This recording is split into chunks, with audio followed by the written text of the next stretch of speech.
metric tons of maize to help bridge the food deficit, even as Agriculture Cabinet Secretary Mithika Linturi implored Kenyans to resort to a starch other than maize owing to a worldwide shortage of the commodity.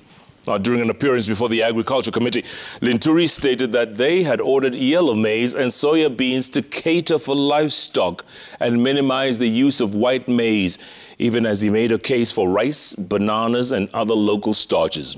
He was, however, questioned on the different types of contracts for maize millers under the maize subsidy program that ran before the elections and which seemed to favor established millers. Let's get more from our very own Chemtai Owing. Why did you close the other? Mithika Linturi was before the Agriculture Committee, which was probing the maize subsidy program and whether public funds were misused in the initiative. And although the government has opened the window for duty-free importation of the commodity, there is an apparent worldwide shortage. If we continue talking about food and we are talking about food, maize is like the only food we are talking about, how do we expand? 10 days we have landed this country with enough rice, and more will be coming. And of course, I have also confirmations from other importers on the available quantities of maize from different parts of the world. CS Linturi calling for a change of tack, saying Kenyans needed to embrace other starches. We've had a program on Irish potatoes.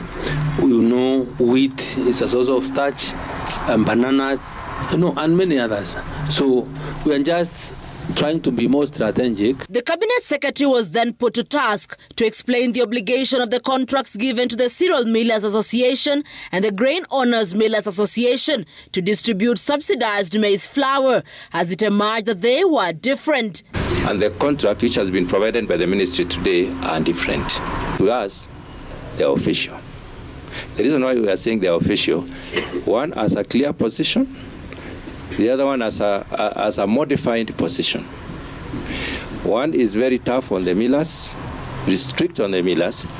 The other one gives the millers a leeway. Essence of a falsified document, what does that mean to the entire contract, especially money that has been paid?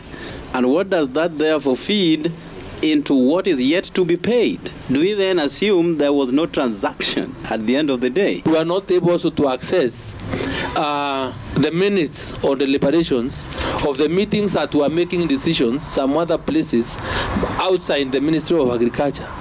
So I think you can also be able to use your power under the Constitution to be able to call for evidence for Kenyans to exactly understand what was happening. Another matter arising from the sitting was the amount of money allocated and disbursed for the maize subsidy program, which had great variance, as the ministry quoted 7.2 billion shillings against the millers 6.6 billion shillings.